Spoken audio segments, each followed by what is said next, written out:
Hello friends, welcome to Chettinad அம்மணி channel. எல்லாரும் எப்படி இருக்கீங்க? எல்லாரும் சந்தோஷமாகவும் ஆரோக்கியமாக இருப்பீங்கன்னு நான் நம்புகிறேன்.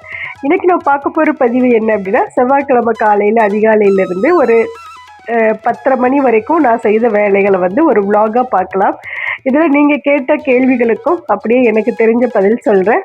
ஒரு முக்கியமான விஷயத்தை பற்றி பேசுவோம். அதாவது இந்த பில்லி சூனியமெல்லாம் இருக்குதா அப்படிங்கிறத பற்றியும் இந்த பதிவில் எனக்கு தெரிஞ்ச விஷயங்களை இதில் ஷேர் பண்ணுறேன். வாங்க அப்படியே நம்ம வீடியோக்குள்ளே போகலாம். காலையிலே நேரத்திலே எந்திரிச்சு வாசலில் கோலம் போட்டு தான் நம்ம எப்போதும் தீபம் ஏற்றுறோம் இல்லையா?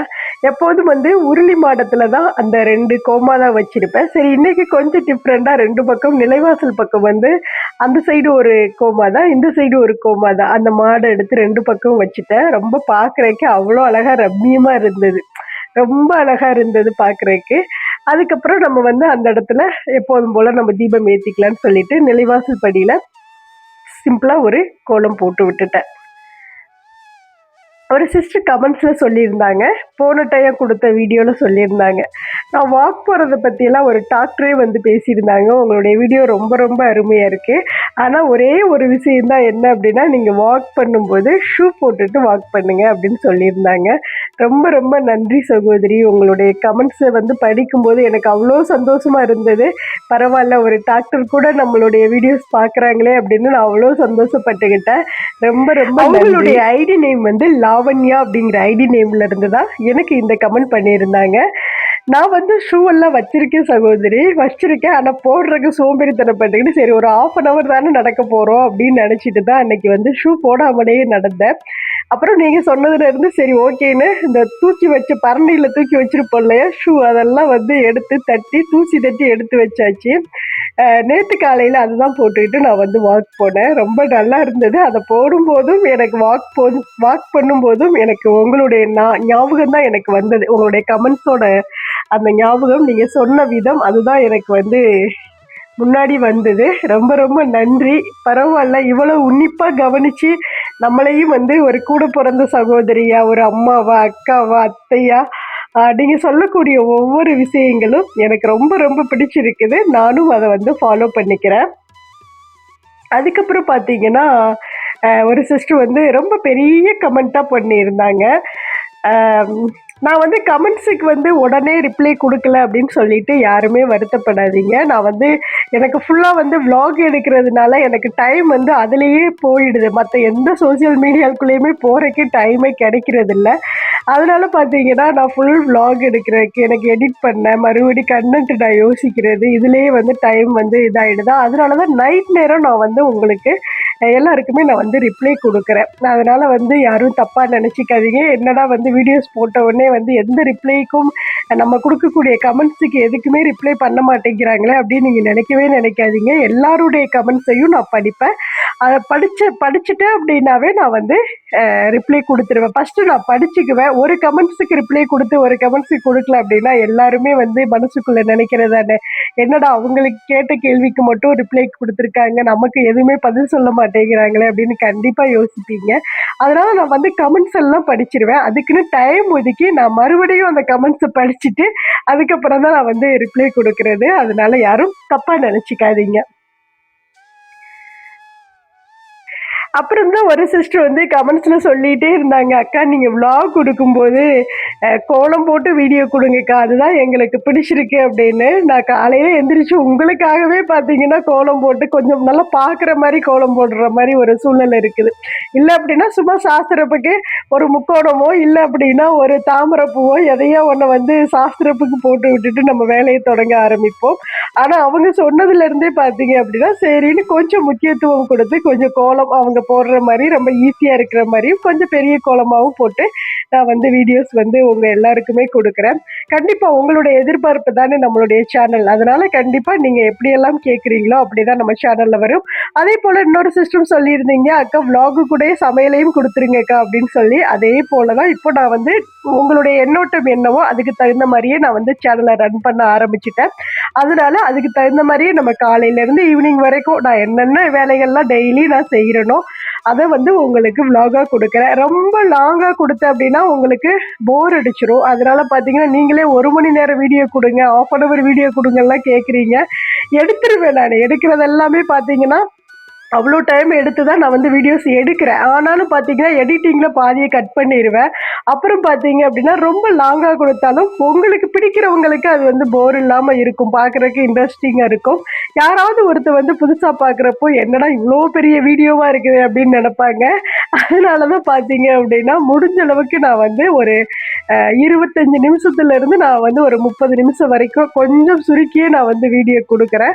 அதுக்கு மேலே உள்ள வீடியோஸ் எல்லாம் நான் வந்து அடுத்தடுத்த vlog-அ நான் வந்து உங்களுக்கு நான் கொடுத்துட்டே இருக்கேன். கண்டிப்பாக நம்ம வீட்டில் என்னெல்லாம் டெய்லி நான் வந்து செய்கிற வேலைகளை வந்து உங்களுக்கு நான் அப்லோட் பண்ணிகிட்டே இருப்பேன்.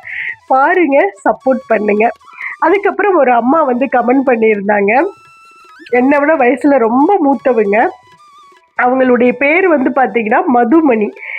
அம்மா வணக்கம்மா. நான் 16 வருடம் முன்பே சொந்த வீடு கட்டினோமா. சில சொந்த காரணத்தால் கணவரோட தம்பி அவனுக்கு தான் கல்யாணம் பண்ணி வச்ச எங்கள் கூடவே சொந்த பிஸ்னஸில் கூட இருந்தான். நல்லா தான் இருந்தான். அதுக்கப்புறம் பார்த்தீங்கன்னா குடி போதைக்கு அடிமையாகி விட்டான். அதனால் நாங்கள் பிஸ்னஸில் நாங்களே பார்த்துக்குறோன்னு சொல்லிட்டு நாங்கள் கட்டின வீட்டை அவனுக்கு கொடுத்துட்டு வந்துட்டோமா. இப்போது வாடகை வீட்டில் தான் இருக்கிறேன். எங்கே இருந்து என் பொண்ணுக்கு கல்யாணம் செய்தேன். இங்கே இருந்து தான் என் பொண்ணுக்கு வந்து கல்யாணம் செய்தேன். என் பொண்ணுக்கு அவள் நன்றாக இருக்கிறாள். இப்போ என் மகனுக்கு கல்யாணம் செய்ய வேண்டும். பெண் வீட்டில் சொந்தமாக வீடு இருக்கிறதான்னு கேட்பாங்க. எனக்கு ரொம்ப கஷ்டமாக இருக்குமா. சொந்த வீடு இருந்தும் இப்போ நமக்கு இல்லையேன்னு கஷ்டமாக இருக்குமா. உங்களை என் சகோதரியாக நினச்சி எல்லா கஷ்டமும் உங்களிடம் சொல்லிவிட்டேம்மா. எங்கள் சொந்தக்காரங்க கூட எங்கள் சொந்தக்காரங்க கிட்ட கூட சொல்ல முடியலம்மா. அதான் உங்ககிட்ட சொல்லி அழுதுட்டேம்மா. எனக்கு ஒரு நிம்மதியான வாழ்க்கை அமைய நீங்கள் என்னை விட வயசில் சின்னவங்களாக இருந்தாலும் உங்களிடம் கேட்கிறேன். எனக்காக வேண்டிக்கோங்கம்மா. நன்றிம்மா, வாழ்க வளமுடன் அப்படின்னு சொல்லியிருக்காங்க. கண்டிப்பாம்மா, கண்டிப்பாக உங்களுடைய பேர் வந்து இதில் வந்து மதுமணி தான் இருக்குது. கண்டிப்பாம்மா உங்களுடைய வேண்டுதல், உங்களுக்கு வந்து சொந்த வீடு அமையணுங்கிற அந்த வேண்டுதல் கனவு எல்லாமே இருக்குது இல்லையா, அது கூடிய சீக்கிரமே உங்களுக்கு வந்து உங்கள் வீட்டுக்கு மருமகன் வர்றதுக்குள்ளேயும் இல்லை பார்த்தீங்க அப்படின்னா மருமகள் தானே சொல்லியிருந்தீங்க. அதாவது பையனுக்கு வீடு கட்டணும், அதாவது பையனுக்கு கல்யாணம் பண்ணோம் அப்படின்னா வீடு இருக்கான்னு கண்டிப்பாக எல்லாருமே கேட்பாங்க. இது சமுதாயத்தில் இருக்கக்கூடிய ஒரு மிகப்பெரிய ஒரு விஷயம்தான். இப்போ முக்காவாசி பசங்களுக்கு வந்து கல்யாணம் வந்து நடக்கிறதுக்கு தள்ளி போகிறதே வந்து வீடு இருக்கா, இடம் இருக்கா, சொந்த நிலங்கள் இருக்குதா, இதெல்லாம் தான் கேட்குறாங்க. அதனால வந்து இது எல்லாருக்குமே இயல்பாக இருக்கக்கூடிய ஒரு விஷயம், ஒரு கவலைகள் தான். கண்டிப்பாக உங்கள் கவலைகள் எல்லாமே வந்து சீக்கிரமே மாறும். உங்களுக்கு கூடிய சீக்கிரம் அந்த முருகப்பெருமானனுடைய அருளால, அந்த ஆறுபடை முருகனுடைய அனுகிரகத்தால உங்களுக்கு வீடு கட்டக்கூடிய யோகம் சீக்கிரமே வரும். கண்டிப்பா அது நடக்கும். கவலைப்படாதீங்க. குடும்பம்னு இருந்தா கஷ்டங்கள் இருக்கதான் செய்யும். எல்லா குடும்பத்திலையுமே எல்லா கஷ்டங்களும் இருக்கதான் செய்யுது. இருந்தாலும் என்ன உங்களுடைய மகளா நினைச்சு நீங்க இந்த சொன்ன ஒரு வார்த்தை எனக்கு அவ்வளோ பிடிச்சிருந்தது. ரொம்ப கஷ்டத்தோட உங்களுடைய கமெண்ட்ஸை நீங்கள் எந்த அளவு நீங்கள் வந்து போட்டிருப்பீங்க அப்படின்னு நினச்சி நான் வந்து அவ்வளவு வருத்தப்பட்டேன். ஏன் அப்படின்னா நம்ம உண்மையாலுமே நம்மளுடைய கஷ்டங்களை வந்து என்றைக்குமே யாருக்கிட்டையுமே சொல்லக்கூடாது அப்படின்னு தான் நினைப்போம். இன்னொன்று வந்து சொந்தக்காரங்கிட்ட கூட நம்மளுடைய கஷ்டத்தை சொல்ல மாட்டோம். அது வந்து ஒரு கௌரவ குறைச்சலாக நம்ம வந்து எப்போதுமே நினைப்போம். எல்லாருக்குமே அந்த விஷயம் இருக்கும். ஆனால் நீங்கள் என்னை ஒரு மகளாக நினச்சி நீங்கள் இந்த சொன்ன ஒரு காரியத்துக்காக உங்களுக்கு கூடிய சீக்கிரமே உங்களுடைய மன கஷ்டங்கள் அனைத்தும் வந்து அப்படியே கரைஞ்சு போகட்டும். கண்டிப்பா வந்து அந்த முருகப்பெருமான் உங்களுடைய வாழ்க்கையில நிம்மதியும் சந்தோஷத்தையும் நீங்க நினைச்ச அந்த அச்சீவ்மெண்ட்டையும் சீக்கிரமே நடத்தி கொடுக்கணும் அப்படின்னு நானும் மனதார வேண்டிக்கிறேன். கண்டிப்பா அது நடக்குமா, கவலைப்படாதீங்க. இப்போ கோலமெல்லாம் போட்டு முடிச்சுட்டு அப்படியே வந்து தீபமெல்லாம் ஏற்றிட்டேன். காலையில் பார்த்தீங்கன்னா ஒரு மிராக்கள் இருந்தது. அது வந்து எனக்கு நம்பிக்கை இருக்குது, எத்தனை பேருக்கு நம்பிக்கை இருக்குது இல்லைங்கிறதெல்லாம் அது எனக்கு தெரியாது. இருந்தாலும் அதை நான் வந்து ஷேர் பண்ணிக்கிறேன். அந்த வீடியோவில் பார்த்துருப்பீங்க, முன்கூட்டியே வந்து இருந்திருக்கும். நான் பார்த்தீங்கன்னா தீபம் ஏற்றி முடிச்சுட்டு அந்த அதாவது ஊதுபத்தி எல்லாம் காட்டி முடிச்சுட்டு பார்த்தீங்கன்னா அந்த ஊதுபத்தி ஸ்டாண்டில் வந்து அந்த ஊதுபத்தியை குத்தி வைக்கும்போது 2 பல்லி அப்படியே வந்து விழுந்துட்டு அது அவ்வளோ விளையாடுது அந்த இடத்துல. அது அவ்வளோ சூப்பராக இருந்தது பார்க்குறக்கு. ரொம்ப வந்து சந்தோஷமா இருந்தது. ஏதோ ஒரு பிரபஞ்ச சக்தி நம்மளுடைய வீட்டில் இருக்குது அப்படின்னு நான் வந்து நினச்சிக்கிட்டேன். எப்போதுமே சொல்லுவாங்க எங்கள் வீட்டில் ஒரு பெண் தெய்வம் வந்து குடியிருக்குது அப்படின்னு சொல்லுவாங்க. பெண் தெய்வத்துடைய சக்தி இந்த வீட்டில் இருக்குது அப்படிம்பாங்க. நான் வந்து என்னுடைய குலதெய்வத்தை நினச்சிக்குவேன். அப்புறம் வந்து என்னோட மாமியாரை நினச்சிக்குவேன். இந்த 2 பேரையும் தான் நான் வந்து நினைப்பேன். மெயினாக குலதெய்வத்தை தான் நான் வந்து நினைப்பேன். அப்போது அந்த சக்தி எப்போதுமே என்னுடைய நிலைவாசல்ல இருக்கிறதா நான் வந்து நம்புவேன்.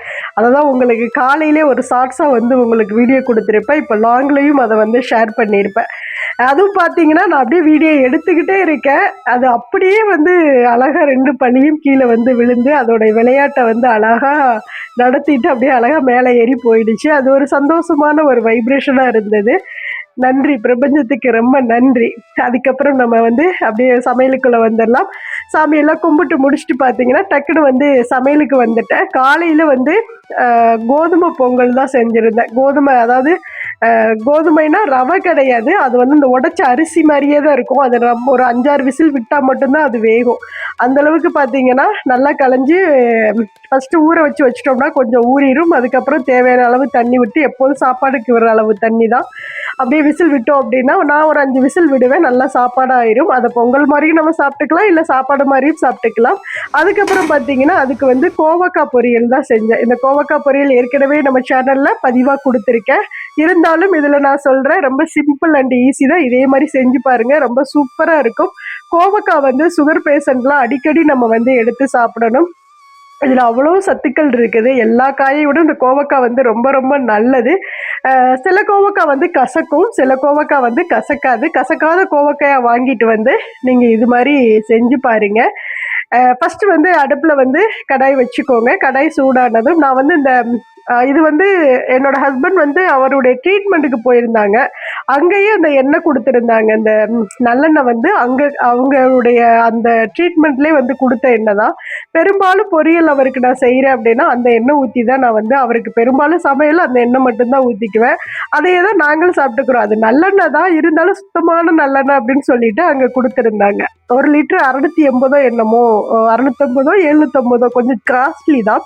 ஆனால் பார்த்தீங்கன்னா கொஞ்சமாக தான் சேர்த்துக்கணும். அதில் வந்து நிறைய ஆயில் வந்து அதில் கொஞ்சம் கொஞ்சம் சேர்த்துருக்கதாகவும் சொன்னாங்க. அது எப்படின்னு தெரியல, ஆனால் கொஞ்சமாக சேர்த்து தான் செய்யணும். அதுக்கப்புறம் பார்த்தீங்கன்னா எண்ணெய் ஊற்றுறதுக்கப்புறம் கடுகு, உளுந்தம்பருப்பு போட்டுட்டு வரமிளகா, கருவேப்பிலை போட்டு தாளிச்சிட்டு சின்ன வெங்காயம் இருந்தால் சின்ன வெங்காயம் சேர்த்துக்கலாம், இல்லை பெரிய வெங்காயம் வந்து அந்த காய்க்கு தகுந்த மாதிரி சேர்த்துக்கலாம். நான் வந்து 1 கிலோ காய் செஞ்சேன். எப்போதும் காய் வந்து எங்கள் வீட்டில் நிறைய எடுத்துக்குவோம். சாப்பாடு ரொம்ப கம்மியாகவும் காய்கள் வந்து நிறையவும் எடுத்துக்குவோம். அதனால பார்த்தீங்கன்னா நல்லா அந்த கோவக்காயை தண்ணியில் கழுவிட்டு குட்டி குட்டியாக நம்ம நீளமாகவும் கட் பண்ணிக்கலாம், இல்லை அப்படின்னா ரவுண்டாக குட்டி குட்டியாக ஸ்லைஸ்லாம் கட் பண்ணிக்கலாம். கட் பண்ணிவிட்டு அதை வந்து அப்படியே எண்ணெயில் வந்து நல்லா வதக்கிட்டு தட்டு வச்சு மூடி வச்சுருங்க. கொஞ்சம் ஆவியில் வேகும். கொஞ்சம் வந்து அந்த பசப்பசப்பு தன்மை இருக்கிறதுனால அடி பிடிக்க ஆரம்பிக்கும். கொஞ்சம் வந்து அந்த இது மாதிரி தான், வெண்டைக்காய் மாதிரி தான். அதனால் லைட்டாக தண்ணியை மட்டும் தெளிச்சு விடுங்க. தெளிச்சு விட்டுட்டு மறுபடியும் உப்பு போட்டு ஒரு கிளறி வச்சுட்டீங்க அப்படின்னா அந்த உப்போட அந்த தண்ணி இறங்கும் இல்லையா, அதுவும் நம்ம லைட்டாக தெளித்த தண்ணியும் சேர்த்து அந்த காயை வந்து நல்லா வேக வச்சிரும். வெந்ததுக்கப்புறம் கொஞ்சம் மஞ்சத்தூள், ஒரு 5-6 பல்லு பூண்டு தட்டி போடுங்க. அது மனம் சூப்பராக இருக்கும். தட்டி போட்டதுக்கப்புறம் நீங்கள் வந்து இதில் சாம்பார் தூள் வேணாலும் சாம்பார் தூள் போட்டுக்கலாம், இல்லை குழம்பு மிளகாய் தூள் போட்டுக்கலாம், இல்லைன்னா வெறும் தனி மிளகாய் தூள் மட்டும் காரத்துக்கு தகுந்த மாதிரி போட்டு நல்லா அந்த பச்சை வாசம் போகிற அளவுக்கு நல்லா கிளறி விட்டுட்டு கடைசியில் இறக்க போகும்போது ஒரு 4 ட்ராப் வந்து தேங்காய் எண்ணெய் விடுங்க. அதோட மனம் ரொம்ப சூப்பராக இருக்கும். நான் வந்து சொன்ன மாதிரி சாம்பார் தூள் சேர்த்து செஞ்சிங்கன்னா இன்னுமே ரொம்ப நல்லா இருக்கும். வதக்கி விட்டதுக்கப்புறம் அப்படியே நம்ம எடுத்து வச்சோம் அப்படின்னா சூப்பரான கோவக்காய் பொரியல் ரெடி. ரொம்ப நல்லாயிருக்கும். தயிர் சாதம், வெரைட்டி ரைஸ் எல்லாத்துக்கும் நல்லாயிருக்கும். எல்லா சாதம் வெரைட்டிக்குமே வந்து ரொம்ப சூப்பராக இருக்கும். இதோட நம்ம டயட்டும் வந்து மெயின்டைன் பண்ணுறதுனால இந்த மாதிரி வந்து ரொம்ப காரமெல்லாம் கம்மியாக தான் இப்போ எடுத்துகிட்ருக்குறோம். அந்த மாதிரி ஃபஸ்ட்லேருந்து அப்படி தான் எடுப்போம். இருந்தாலும் எங்கள் வீட்டில் காரம் அதிகமாக சாப்பிடுவோம். அதனால் இப்போல்லாம் கொஞ்சம் அப்படியே காரங்கள்லாம் கம்மி பண்ணிவிட்டு நான் டயட்டில் இருக்கிறதுனால தான் அப்படியே கொஞ்சம் கொஞ்சமாக கம்மி பண்ணிக்கிட்டு வர்றேன். பார்ப்போம். நான் ஒரு சபதம் எடுத்திருக்கேன். அத வந்து முடிக்கணும் அப்படின்னு நினைச்சிட்டு இருக்கேன். கண்டிப்பா அது நடக்கும்ங்கிற நம்பிக்கையோட அப்படியே வந்து மூவ் ஆகி போயிட்டே இருப்போம். அதுக்கப்புறம் வந்து சமையல்லாம் முடிச்சுட்டு அவங்களுக்கு சாப்பாடெல்லாம் கட்டி கொடுத்துட்டு அவங்கள அனுப்பிச்சு விட்டுட்டு மறுபடியும் நான் வந்து முருகப்பெருமானுக்கு பூஜை பண்ணினேன். இதை தான் நேற்று உங்களுக்கு ஃபுல் வீடியோவாக நான் வந்து கொடுத்துருப்பேன். செங்கல் எடுத்து வச்சு வழிபாடு செஞ்சு பூஜை பண்ணினேன். இதுலேயுமே பார்த்தீங்கன்னா நிறைய பேர் கமெண்ட்ஸ், அதாவது நிறைய பேர் இல்லை, ஒரே ஒரு சிஸ்டர் தான் நினைக்கிறேன், ஒன்றோ ரெண்டோ இருந்துச்சுன்னு நினைக்கிறேன். அதில் பார்த்தீங்கன்னா இந்த செங்கல் வச்சு பூஜை பண்ணுறத, இந்த செங்கல் வந்து பழசு எடுத்துக்கலாமா புதுசு எடுத்துக்கலாமாலாம் கேட்டிருக்கீங்க. நான் அந்த வீடியோலேயே நிறைய நீங்கள் ஃபஸ்ட்டு நான் வீடியோ கொடுத்ததில் இந்த கேள்விகள்லாம் கேட்டிங்கன்னு சொல்லிட்டு தான் அதுலேயே நான் ஷேர் பண்ணியிருப்பேன். பழைய செங்கலே போதுமானது தான். நான் இப்போ பழைய செங்கல் தான் வச்சுருக்கேன். இந்த செங்கலை வச்சு நம்ம வந்து பூஜை பண்ணிக்கலாம். அதே போல் ஒரு சிஸ்டர் சொல்லியிருந்தாங்க, அக்கா வாரம் வாரம் வந்து செங்கலை வந்து கழுவணுமா அப்படின்லாம் கேட்டிருந்தீங்க. கண்டிப்பாக வாரம் வாரம் நீங்கள் பூஜை பண்ணும்போது அந்த செங்கல்ல இருக்கக்கூடிய மஞ்சள், குங்குமம், திருநீர் இதெல்லாம் எடுத்து நல்லா கழுவிட்டு மறுபடியும் நீங்கள் வந்து புதுசாக மஞ்சள், குங்குமம், சந்தனம் எல்லாம் வச்சு பூஜை பண்ணுங்க. அப்படிதான் நம்ம செய்யணும். அது வந்து ஒரு சாமி சிலை மாதிரி தான். நம்ம வந்து நம்மளுக்கு அந்த வீடு கட்டுற யோகம் வரணும், மனை யோகம் வரணுங்கிறதுக்காக தான் இந்த மனை கட்டக்கூடிய இந்த கல்லை வச்சு நம்ம மனையாக நினச்சி நம்ம வந்து பூஜை பண்ணுறோம். அதனால பார்த்தீங்கன்னா எப்போதும் வாரம் வாரம் செவ்வாய்க்கிழமை நீங்கள் காலையில் அதிகாலையில் பூஜை பண்ணாலும் சரி, இல்லை வந்து இரவு 6 மணிக்கு மேலே நீங்கள் வந்து பூஜை பண்ணலாம். அதாவது சாயந்தரம் அந்தி சாயும் நேரம் இருக்கு இல்லையா, மாலை 6 மணி, அந்த டைமும் ரொம்ப உகந்தமான ஒரு டைம் தான். அந்த டயத்துலையும் நம்ம இந்த மாதிரி பூஜைகள்லாம் செய்யலாம். வெற்றிலை நம்ம வீட்டிலே இருந்ததுனால நான் பறித்து வச்சு அதில் வந்து நெய் தீபம் ஏற்றி வழிபாடு செஞ்சேன். இதை பற்றி நேற்றே வந்து நிறைய விரிவாக்கமாக நிறைய விஷயங்கள் நம்ம அந்த விலாக்லேயே நான் வந்து கொடுத்துட்டேன். இருந்தாலும் இதில் எதுக்கு அதை நான் காமிச்சிருக்கேன் அப்படின்னா, நேற்று எல்லாம் நான் எவ்வளோ வேலைகள் செஞ்சுருக்கேன் அப்படிங்கிறத தான் நான் ஃபுல் விலாகாக உங்களுக்கு நான் வந்து கொடுத்துருக்கேன். அதே போல் ஒவ்வொரு செவ்வாய்க்கிழமையும் பார்த்தீங்க அப்படின்னா வேல்மாறல் வந்து நம்ம படிக்கிறது ரொம்ப நல்லது. அதே போல் வேல் பூஜையும் நம்ம வந்து செய்யலாம். வேல் பூஜை செய்கிறதும் ரொம்ப ரொம்ப நல்லது. அதாவது வேல் பூஜை செய்கிறதெல்லாம் நம்மளுக்கு வந்து அந்த முருகப்பெருமானுடைய அனுகிரகம் கிடைச்சா மட்டும்தான் அந்த வேல் பூஜையெல்லாம் செய்ய முடியும். அது வீட்டில் வேல் வாங்கி வச்சு நம்மளுடைய வீட்டிலே வந்து அந்த வேல் பூஜை செய்ய முடியும் அப்படின்னு சொல்லுவாங்க. அதனால் வேல் பூஜை செய்கிறதெல்லாம் ரொம்ப ரொம்ப நல்லது. முடிஞ்ச அளவுக்கு நீங்கள் வந்து பூஜைகள் வந்து செய்யுங்க. நம்மளுடைய பூஜைலாம் ரொம்ப சிம்பிளாக தான் இருக்கும். என்ன வீட்டில் இருக்குதோ அதை மட்டும் நம்ம எடுத்து வச்சு முருகப்பெருமானுக்கு ஒரு அரளிப்பூ மாலை போட்டு அவருக்கு முன்னாடி ஒரே ஒரு நெய் தீபம் ஏற்றி வச்சுட்டு என்ன அதாவது நெய்வேத்தியமாக என்ன இருக்குதோ, ஃப்ரூட்ஸாக இருந்தாலும் சரி, இல்லை அப்படின்னா ட்ரை ஃப்ரூட்ஸ் இருந்தாலும் சரி, என்ன இருக்குதோ, இல்லை கற்கண்டே இருந்தாலும் சரி, டைமண்ட் கற்கண்டெலாம் இதுக்காக பூஜைக்காகவே நான்லாம் வாங்கி ஒரு டப்பாவில் போட்டு வச்சுருக்கேன். எதுவுமே இல்லை அப்படின்னா அதை எடுத்து ஒரு 5-6 வச்சு நம்ம வந்து பூஜை பண்ணிக்கலாம். ஆனால் நெய்வேத்தியம் வந்து கண்டிப்பாக வச்சு தான் நம்ம வந்து பூஜை பண்ணணும். அப்படியே எடுத்து வச்சுட்டு நான் வந்து அன்றைக்கி முருகப்பெருமானுக்கு வந்து மாம்பழம் வச்சுருந்தேன். ஏன்னா மாம்பழம் இருந்தது, அதனால அவருக்கு நெய்வேத்தியமாக வச்சு அப்படியே வந்து பூஜை பண்ணியிருந்தேன். இன்னொன்று வந்து கோகிலா சிஸ்டர் வந்து கமெண்டில் வந்து சொல்லியிருந்தாங்க, திருப்பூர் கோகிலா, அவங்க சொல்லியிருந்தாங்க, அக்கா முருகப்பெருமானை நீங்கள் தீப ஆரத்தி எடுத்து காட்டும்போது அந்த முருகருடைய முகம் வந்து அப்படியே என்னை பார்த்து சிரிக்கிற மாதிரி இருந்தது, எனக்கு அப்படியே புல்லரிச்சு போச்சுக்கா அப்படின்னு சொல்லி கமெண்ட் பண்ணியிருந்தீங்க. உண்மையாலுமே சிஸ்டர் எனக்கும் அப்படியே தான் இருக்கும். அதனால தான் நானும் அப்படியே இந்த தீப ஒளியில் முருகரை ரொம்ப நேரம் பார்த்துட்டே இருப்பேன். அவர் அப்படியே கண் திறந்து பார்க்குற மாதிரியே இருக்கும். உனக்கு என்ன கவலை, நான் இருக்கேன், நீ கவலைப்படாத அப்படின்னு சொல்கிற மாதிரியே இருக்கும். அவருடைய கண்கள் அப்படியே தகன்னு அந்த தீப ஒளியில் அப்படியே ஜொலிக்கும். அப்படியே அழகாக மௌனமாக சிரிச்சிட்டு இருக்க மாதிரி ஒரு ஃபீல் இருக்கும். எனக்கு அவ்வளோ பிடிக்கும் நம்ம வீட்டில் இருக்கக்கூடிய முருகர். அவரை பார்த்தாவே எனக்கு கஷ்டம் போயிடும். அந்த மாதிரி தான் இருக்கும். எவ்வளவு மன கஷ்டம், எவ்வளவு கஷ்டங்கள் இருந்தாலும் அவரை பார்த்துட்டு அப்படியே ஒரு நிமிஷம் அப்படியே கண்ணசையாமல் அவரை பார்த்தனாவே எனக்கு எல்லா கஷ்டங்களும் தீர்ந்து போகிற மாதிரி எனக்கு ஒரு நம்பிக்கை இருக்கும்.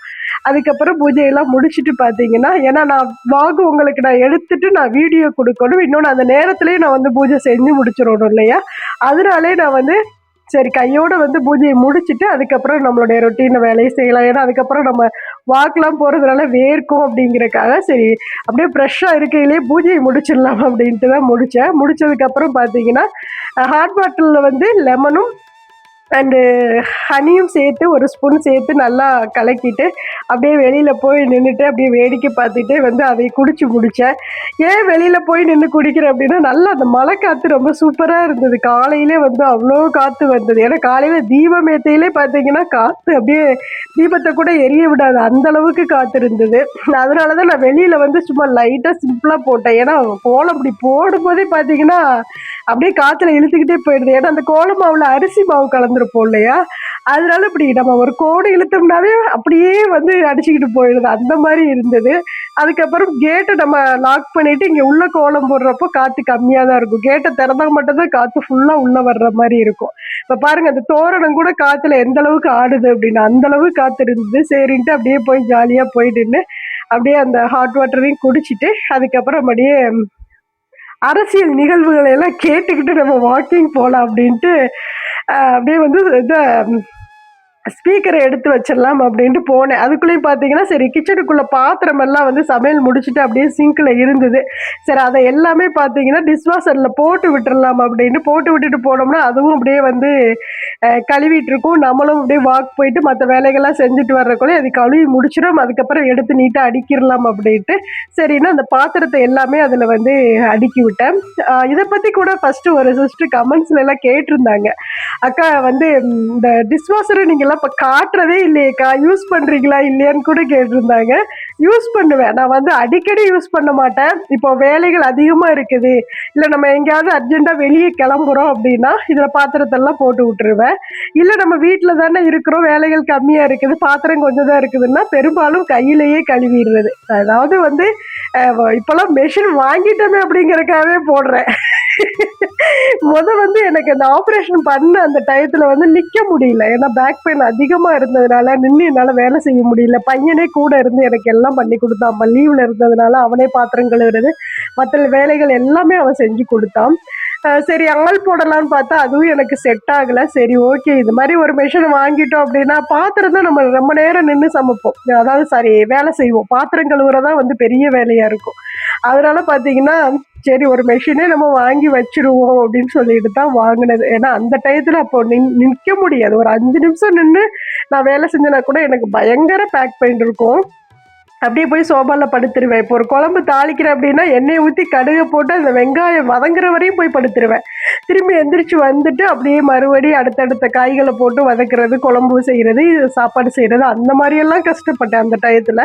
அதுக்கப்புறம் அது ஆட்டோமேட்டிக்காக அந்த வலி எப்படி போச்சுன்னே தெரியல, காணாமலே போயிடுச்சு. நான் வந்து அது முருகருக்கு, திருச்செந்தூர் முருகருக்கு ஒரு பெரிய ஒரு வேண்டுதல் ஒன்று வச்சுருக்கேன்.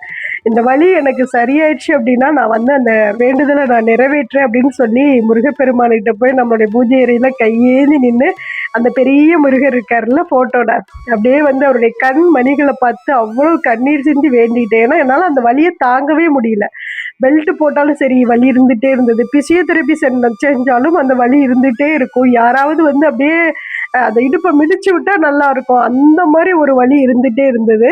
அதுக்கப்புறம் நான் வந்து முருகர்கிட்ட என்னோட வேண்டுதலை வந்து மனசார வச்சுட்டேன். என்னால் பொறுக்கவே முடியல முருகா, இந்த வலியை மட்டும் எனக்கு தீர்த்து விட்டேன்னா நம்மனால நடக்கவே முடியல அப்படின்னா நம்ம வாழ்க்கையில வந்து அப்படியே சோர்ந்து போயிடுவோம். ஏன்னா என்னடா இப்படி ஆயிடுச்சு அப்படின்னு நம்ம அந்த படுத்துக்கிட்டே இருந்தோம் அப்படின்னா அந்த படுத்த படுக்கையாவே ஆயிடுவோமோ அப்படி எல்லாம் கூட எனக்கு எண்ணம் வந்துச்சு. நம்மளுக்கு ஏஜ் என்ன ஆகுது, இப்பவே நம்ம உடம்பு இப்படி ஆயிடுச்சு, எதனால நம்மளால நிற்க முடியல, ஏன் இந்த பேக் பெயின் இவ்வளோ வருது அப்படின்னு சொல்லிட்டு எல்லாம் வந்து பயங்கர ஒரு அழுகாத நாளே இருக்காது. என்னை நானே யோசிச்சுட்டே இருப்பேன், எதனால இவ்வளோ பிரச்சனை நம்ம உடம்புல வந்தது, ஏன் இந்த பேக் பெயின் வந்து ஆப்ரேஷனுக்கு அப்புறம் இவ்வளோ பேக் பெயின் எதனால வரணும், ஏன்னா அந்த இன்ஜெக்ஷன் பண்ணுறதுனால தான் வருது அப்படிங்கிறாங்க.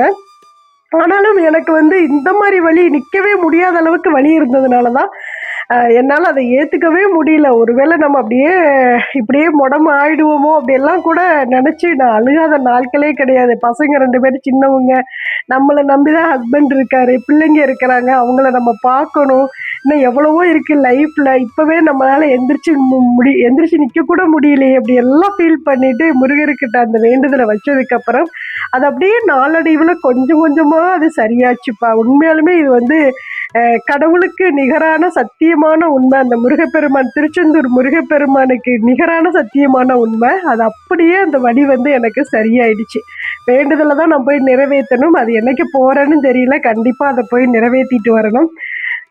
அது கண்டிப்பாக உங்களுக்கு நான் வீடியோலையும் கொடுப்பேன். நான் இங்கே என்ன வேண்டுதல் அந்த கோவிலில் வச்சுருக்கேன் அப்படிங்கிறத நான் வந்து போயிட்டு உங்களுக்கு நான் வீடியோவாக கொடுக்குறேன். உண்மையாலுமே சக்தி வாய்ந்த கண்கண்ட ஒரு தெய்வம் முருகப்பெருமான் அப்படிங்கிறத இன்னுமே எனக்கு அதிக நம்பிக்கை வந்தது அந்த ஒரு இதில் தான். இப்போ ஓகே, இப்போல்லாம் எந்த இடத்துல வலி இருந்தது அப்படிங்கிறத தெரியாமலே போயிடுச்சு. ஆட்டோமேட்டிக்காகவே அது வந்து சரியாயிடுச்சு. முதல்ல பிசியோதெரப்பிக்கு ஒரு நாளைக்கு நான் வந்து ஒரு அரை மணி நேரம் போயிட்டு வந்தேன் அப்படின்னா 350 ரூபா வாங்கினாங்க. ஒவ்வொரு நாளும் நம்ம 350 ரூபா செலவு பண்ணுறதா, இப்படியெல்லாம் கூட நான் வந்து யோசித்தேன். ஹஸ்பண்ட் வந்து அதெல்லாம் வந்து பெரிய விஷயமே இல்லைம்மா, நீ உடம்ப பாரு அப்படிலாம் சொல்லி நிறையா வந்து எனக்கு அட்வைஸ் பண்ணார். பிசியோதெரப்பிக்கு ஆளெல்லாம் சேர்த்து விட்டார், என்னென்னமோ பண்ணாங்க. ஆனால் எனக்கு வந்து பார்த்தீங்கன்னா ஒரு நாளைக்கு 350 ரூபா செலவு பண்ணணுமா அப்படியெல்லாம் கூட யோசிச்சு அப்புறம் நானே என்னோட உடம்பு அப்படியே கேர் எடுத்துக்காட்டிக்கு அப்படியே இப்போ ஓரளவுக்கு எல்லாமே சரியாயிடுச்சு. இப்போ நார்மல் ஆயிட்டேன். இப்போ வந்து நான் வந்து வச்சிருக்கக்கூடிய மிகப்பெரிய ஒரு டார்கெட் வந்து நம்ம உடம்பு இன்னும் கொஞ்சம் கம்மி பண்ணணும் அப்படிங்கிறதுக்காக இந்த ஒரு வாரம் ஃபுல்லாக தொடர்ந்து என்னோட இந்த டார்கெட்டை நான் வந்து செஞ்சிட்ருக்கேன். இதை எதுக்கு நான் வீடியோவில் காட்டுறேன் அப்படின்னா உங்களுக்கும் ஒரு மோட்டிவேஷனாக இருக்கும் அப்படிங்கிறதுக்காக தான். நம்ம பெண்கள் எப்போதுமே ஒரு வேலையை செஞ்சு முடிச்சிட்டோம் அப்படின்னா, இப்போ நான் இது செய்கிறக்காக நான் வந்து அட்வைஸ் எல்லாம் பண்ணலை, இருந்தாலும் நான் நினைக்கிறத விஷயத்தை நான் வந்து ஷேர் பண்ணிக்கிறேன். வேலை செஞ்சுட்டோம் அப்படின்னா அப்பா வேலை முடிஞ்சிருச்சு, நம்ம போய் எப்படா படுப்போம் அப்படின்னு தான் நம்மளுக்கு தோணும். இந்த மாதிரி நம்மளுக்கான அந்த செல்ஃப் கேர் வந்து நம்ம எடுத்துக்கிறதே கிடையாது. நம்ம உடம்புக்கான வந்து அந்த கேரை நம்ம வந்து பண்ணிக்கிறதே கிடையாது. மற்றவங்களை எல்லாரையும் நம்ம பார்ப்போம், நம்மளை நாமே ஒரு நாள் கூட பார்த்துக்கவே மாட்டோம். எனக்கு என்னடானா எப்போ பாரு பாத்திரம் கழுவுறது, கிச்சனுக்குள்ளே இருக்கிறது, சமையல் பண்ணுறது, இந்த மாதிரி கோலம் போடுறது, பூஜை பண்ணுறது, இப்படியுமே பொழுது போகுதே அப்படிங்கிற மாதிரியெல்லாம் தோணுச்சு. எனக்கு இவ்வளோ வேலை செஞ்சாலும் டயர்டும் ஆயிடுறேன் நான். அதனால இப்போ வந்து டைமை வந்து அதுக்கு தகுந்த மாதிரி ஒதுக்கிக்கிட்டேன். இன்னொன்று, நானும் என் பையனும் பயங்கர ஒரு சேலஞ்ச் ஒன்று வச்சுருக்கோம். நான் வந்து உடம்ப கம்மி பண்ணி காட்டுவேன் அப்படின்னு சொல்லிட்டு அவன் எப்போதுமே சொல்லிகிட்டே இருப்பான். இந்த டைம் தான் பயங்கர ஒரு சேலஞ்சிங்கில் இருக்கேன். கண்டிப்பாக நம்மளும் இழைச்சித்தான் பார்ப்போமே எப்படித்தான் இருக்குது அப்படின்ட்டு நினச்சிட்ருக்கேன். கிட்டத்தட்ட பார்த்தீங்கன்னா ஒரு அரை மணி நேரம் வந்து த்ரெட்மில்லில் வாக் போவேன். அதுக்கப்புறம் அந்த ஹிப் இருக்குதுல்ல, ஹிப்பு வந்து ரவுண்டிங் பண்ணுறது, அது என்ன சொல்லுவேன், ரொட்டேட் பண்ணுறது, அது பார்த்தீங்கன்னா 100 டைம் வந்து அந்த ரொட்டேட் பண்ணுவேன். மொத்தம் அரை மணி நேரம் இதில் ஒரு 100 டைம் செஞ்சுட்டு அதுக்கப்புறம் வந்து இந்த படுத்திட்டு எக்ஸசைஸ்லாம் பண்ணுவோம்ல வயிற்றுக்கு, அதான் நம்ம தொப்பை குறையிறதுக்கு, அது ஒரு கிட்டத்தட்ட ஒரு 20 நிமிஷம் பக்கம் அது அந்த மாதிரி எக்ஸசைஸ்லாம் பண்ணுவேன். அதெல்லாம் பண்ணி முடிச்சுட்டு அடுத்து ஏதாவது வேலைகள் இருந்தால் அந்த கார்டனுக்குள்ளே போயிடுவேன் கொஞ்சம் நேரம், அந்த கொஞ்சம் ரிலாக்ஸுக்காக. செஞ்சுட்டு டயர்டாக இருக்கும் இல்லையா, அதுக்குள்ளே போனோம் அப்படின்னா அந்த வேர்வையெல்லாம் ஒரு மாதிரி போயிட்டு ஒரு மாதிரி ரொம்ப ரிலாக்ஸாக இருக்கிற மாதிரி இருக்கும். அதனால கார்டனுக்கு உள்ளே போயிடுறது. இந்த த்ரெட்மில் பற்றி கூட ஒரு சிஸ்டர் கமெண்ட்ஸில் கேட்டிருந்தீங்க, அக்கா அந்த மெஷின் எவ்வளோக்கா அப்படின்னு. இது வந்து நான் 2012 வாங்கிட்டேன் இந்த மெஷின் நம்ம வீட்டில். அப்போ பார்த்தீங்கன்னா 45,000 ரூபாய் அந்த மெஷின். அப்போது அதில் வந்து இந்த ப்ளூடூத் கனெக்ஷன்லாம் இருக்கும், பாட்டு கேட்டுகிட்டே போகிற மாதிரிலாம் இருக்கும். இப்போ அதெல்லாம் ஒர்க் ஆகுறது இல்லை, எத்தனை வருஷம் ஆயிடுச்சு இல்லையா, அது ஒரு மாதிரி ஆயிடுச்சு. இருக்கிற வரைக்கும் மெஷின் நல்லா ஓடுது. அதனால நம்ம வீட்டுக்கு எல்லார் வீட்லேயுமே இருக்கக்கூடிய ஒரு முக்கியமான ஒரு பொருள் இருக்கணும் அப்படின்னா நான் த்ரெட்மில் சொல்லுவேன்ப்பா. உடம்பு சூப்பராக சீக்கிரமே இலைக்கும், நம்மளை வந்து நல்லா ஹெல்த்தியாக வச்சுக்கிற மாதிரி நம்மளுக்கு ஒரு ஃபீல்டு ஏற்படும். என்னதான் நம்ம வெளியில் வாக் போனாலும் இவ்வளவு ஸ்பீடு, நம்ம ஒரு ஸ்பீடை வந்து கரெக்ட் பண்ணி வச்சுட்டோம் அப்படின்னா அந்த ஸ்பீடில் நம்ம காலத்துக்கு வச்சே தான் ஆகணும், இல்லைன்னா கீழே விழுந்துருவோம். நம்ம வேகமாக நடக்கும்போது பார்த்தீங்கன்னா நம்ம நிற்காமல் நடக்கலாம். வாக் வெளியில் போகிறோம் அப்படின்னா நின்று பேசுவோம், யாராவது பார்த்தோம்னா நின்று பேசுவோம், அப்புறம் கொஞ்சம் ஸ்லோவாக நடப்போம், அப்புறம் மறுபடியும் பார்த்தீங்கன்னா அங்கங்கே நின்றுக்குவோம். இந்த மாதிரியெல்லாம் இருக்கும். ஆனால் அது கொஞ்சம் நல்லா இருக்கும். இது வந்து ஒரே இடத்துல போகிற மாதிரி ஒரு ஃபீல் மட்டும்தான் இருக்குமே தவிர மற்றபடி நம்ம சீக்கிரம் வந்து இழைக்கிற மாதிரி ஒரு ஃபீல் கொடுக்கும் அந்த த்ரெட்மில். அதனால் எனக்கு அது ரொம்ப பிடிக்கும் போகிறதுக்கு. அதனால பிடிச்ச பாட்டுக்களை கேட்டுக்கிட்டே போகிறது. இல்லை அப்படின்னா அரசியல் நிகழ்வுகள் என்னென்னலாம் நடந்தது அப்படிங்கிறத இந்த யூடியூப்பில் சொல்கிறாங்க இல்லையா, அதெல்லாம் வந்து கேட்டுக்கிட்டு அப்படியே வந்து ஒரு கிட்டத்தட்ட ஒரு 3/4 மணி நேரம் அதில் அப்படியே போக்கிடுவேன். அதுக்கப்புறம் இப்போ வந்து குருவிகளுக்கெல்லாம் வந்து தண்ணி வைக்கிறது, அரிசி வைக்கிறது, இந்த வேலைகள் எல்லாம் வந்து நம்ம வீட்டுக்கு முன்னாடி டப்பு வாங்கி வச்சு, ஒரு பெரிய டப்பு வாங்கி வச்சுருக்கேன், அதில் தண்ணி ஊற்றி வச்சுருவேன். அது வந்து குளிக்கிறதும் குடிக்கிறதும் நல்லா அழகாக விளையாண்டுட்ருக்கும். அதுக்காகவே முன்னாடி வந்து ஒரு பெரிய டப்பா வாங்கி தண்ணி ஊற்றி வச்சுட்டு பக்கத்தில் உள்ள ஒரு டப்பில் வந்து தினையும் அரிசியும் வந்து போட்டு வச்சிருவேன். போட்டு வச்சுட்டு அப்படியே வந்து மேலே மொட்டை மாடிக்கு போயிட்டு கொஞ்சம் மணலும் அந்த சாணமும் இருந்தது, அதாவது எரு தொழு உரம் சொல்லுவோம்ல, அது இருந்தது. அதையும் கொண்டு அப்படியே செடிகளுக்கு கொஞ்சம் கொஞ்சம் போட்டு விட்டு தண்ணி ஊற்றி விட்டு வந்தேன். இந்த மல்லிகைப்பூ செடி பாருங்க அவ்வளோ சூப்பராக துளிர்த்து வந்துருச்சு. ஒவ்வொரு இலையிலையும் 2 3 மொக்கு வச்சிருக்கு. அடுக்கு மல்லி இது அன்னைக்கு பார்க்குறப்போ வெறும் குச்சி மட்டும் தான் இருந்துக்கு. இன்னைக்கு பாருங்க ரொம்ப சூப்பராக தலைஞ்சு வந்துருச்சு. எல்லா செடிகளுமே பச்சை கொடுத்து இப்போ நல்லா தலைய ஆரம்பிச்சிருக்கு. அவ்வளோதான், இன்னைக்கு நிறைய ஷேர் பண்ணிட்டேன். இந்த பில்லி சூனியம் எல்லாம் இருக்குதா அப்படிங்கிறத பற்றி ஒரு பதிவாக கொடுக்கலாம்னு நான் நினச்சேன். ஆனால் வந்து அடுத்த பதிவில் உங்களுக்கு கண்டிப்பாக நான் கொடுக்குறேன். அதுக்குன்னு இல்லைன்னா தனிப்பதிவாக உங்களுக்கு நான் கொடுக்குறேன். ஏன்னா ஒரு சிஸ்டர் கேட்டிருந்தாங்க, அவங்களுக்காக தான் வந்து எனக்கு தெரிஞ்ச விஷயத்த நான் ஷேர் பண்ணலான் இருக்கேன். கண்டிப்பாக நான் வந்து ஷேர் பண்ணுவேன். இந்த vlog உங்களுக்கு பிடிச்சிருக்கும்னு நினைக்கிறேன். பிடிச்சிருந்ததுன்னா செட்டிநாடு அம்னி சேனலை சப்ஸ்கிரைப் பண்ணிக்கோங்க. வீடியோ பார்க்குற எல்லாரும் கண்டிப்பாக ஒரு லைக் கொடுத்து எல்லாருக்கும் ஷேர் பண்ணுங்க. அதே போல் சப்ஸ்கிரைப் பண்ணாமல் பார்க்குறவங்களும் பார்த்தீங்கன்னா நிறைய பேர் இருக்கீங்க. ப்ளீஸ் தயவு செய்து சப்ஸ்கிரைப் பண்ணிக்கோங்க. இன்னும் இதில் உள்ள நிறைகள் குறைகள் ஏதாவது இருந்தது அப்படின்னா உங்களுடைய கமெண்ட்ஸில் சொல்லுங்கள். அடுத்தவுடைய வீடியோவில் அடுத்த vlogல உங்களுக்கு நான் அதை படித்து நான் வந்து சொல்கிறேன். தேங்க்ஸ் ஃபார் வாட்சிங். நன்றி, வணக்கம். அனைவருக்கும் நல்லதே நடக்கும். தேங்க்யூ.